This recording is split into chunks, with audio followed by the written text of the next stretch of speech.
Norman, Palm Sunday, which is the Sunday before Easter, has a huge significance to those of the Christian faith. And I want to mention that the Cardinal Pier Battista Pizzaballa was denied entry to a church in Jerusalem and prevented from celebrating this Palm Sunday Mass. Of course, a huge notice has been given from the Italian Prime Minister as well as the Foreign Minister Antonio Tajani, who has called out and saying this denied entry was not correct. I want to know more from Norman Flood Barnes. How are you seeing this issue?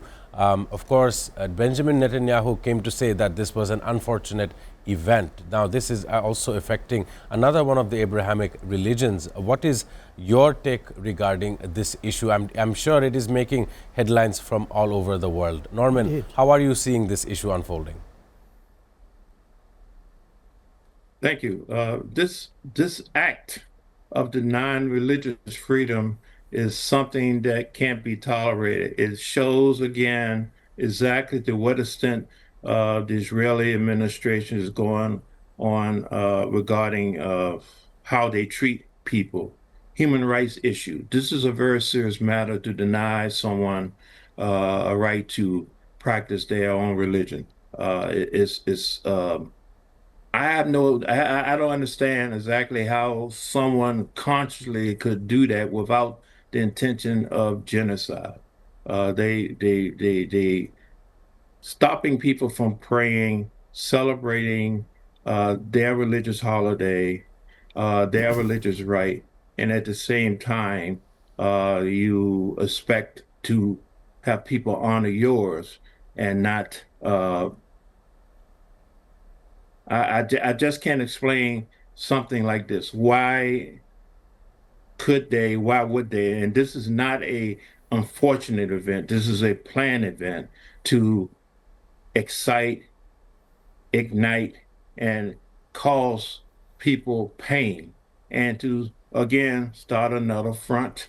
Look like we started another front now. Now we're going to religious, we're going to housing, we deal with kids, we're doing all these other things that is basically barbaric by nature, and it's something I don't think the world should tolerate. I'm waiting to hear what our country's response going to be for this situation, and also I'm waiting to hear from the Vatican. A big question in Israel when it comes to how they see religious dates coming up above this reason. However, I want to shift once more the topic towards southern Lebanon. It has come under attack. An Israeli artillery shelling targeted the headquarters of UN peacekeepers in southern Lebanon, according to the National News Agency in Lebanon. I want to know what kind of ground incursion is Israel planning on southern Lebanon. We've heard of multiple shelling and artillery strikes in that region. I want to know from Norman, the war seems to be looking forward to Israeli expansionist plans, those cards that Benjamin Netanyahu held high during his speech at the UN General Assembly.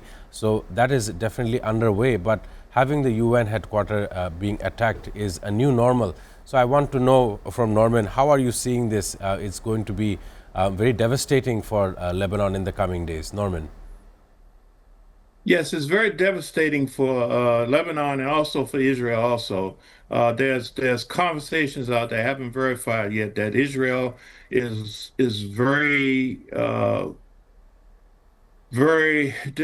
concerned about the depleting troops they have, military. They have requested, the United States is requesting to send 10,000 troops over there to the Middle East to help with this siege. So because of the news blackout in Israel, we have no real concrete, credible information exactly how bad the situation is, how many casualties they are, the state of their military, and what their actually goals and objectives are. And so all we know is that we have been requested for assistance to bring military troops over to that region. As I mentioned before, U.S. military troops on the ground in that region, the entire region, are targets.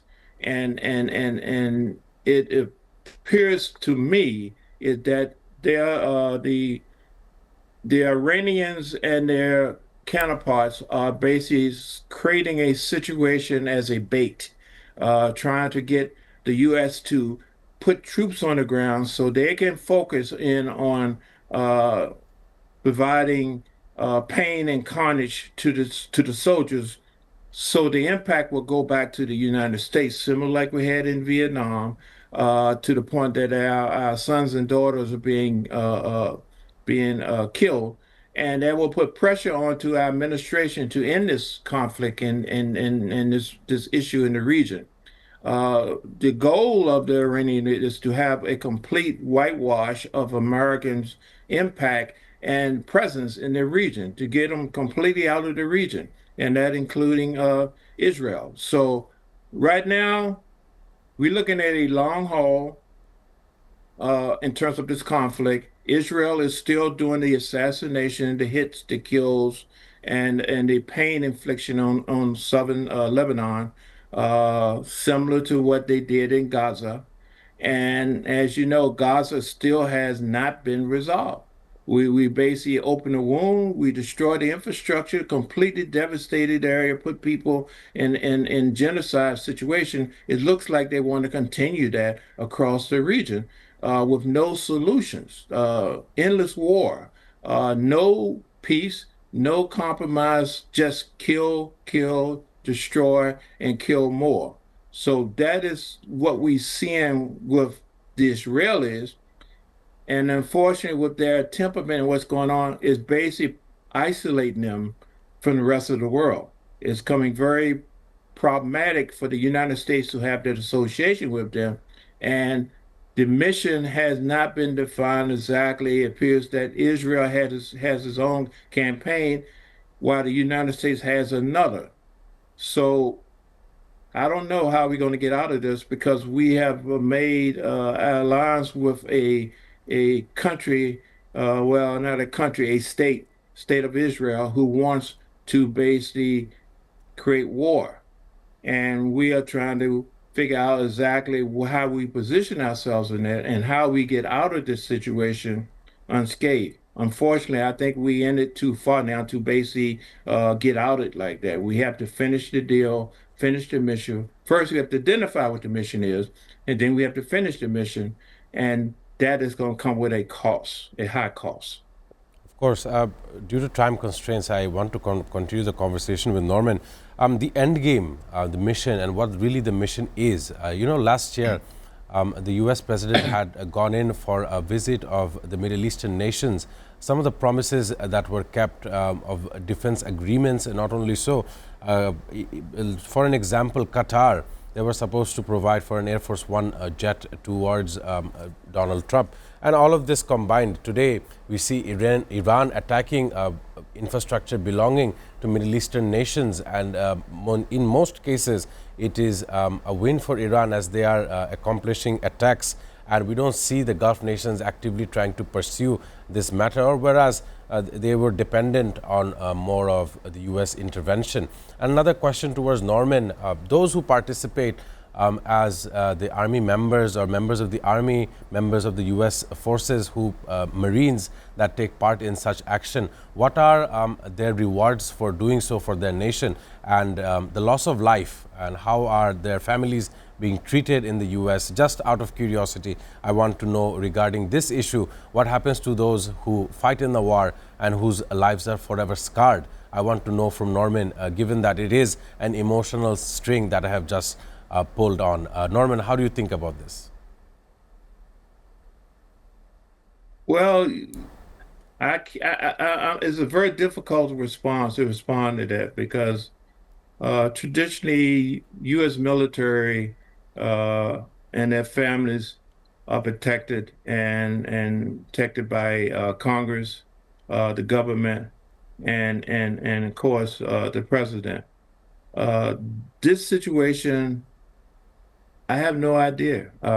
We have lack of funding. We had lack of issues. We got military people, just like we have government people Well, who I have can't not say this. have a paycheck. Unfortunately, the I can say military this. is getting paid, but their benefits is being streamlined because of the funding. We don't have a solid budget set yet in terms of running this country. We're still on this wait and see, wait and see. We'll add this, add that. There's no straight idea on what's going on. Uh, the families, they're not rewarded very well. Unfortunately, both participating in the military and also being veterans of the military. That we have benefits for the health care for our people, but Right. again, government funding is restricting how that is distributed. So the people here are suffering, both military, the people who service people, and the potential people going in. We have no idea how this thing going to go on with the current administration. The funds are not there. The means are not there. There's talk about a potential draft coming up, and they're looking at bringing up the draft age from 35 to 42. We don't know exactly what's going on. So that's a question that I have no rightful idea exactly how that's going to be taken care of. But hopefully the Congress and the president will take care of their soldiers, the people who protect Of them, course. just like we just went now with TSA. Hopefully we will have some type of solution. The biggest deal is that we want to avoid conflict. The people do not believe that we should get into another war. But Right.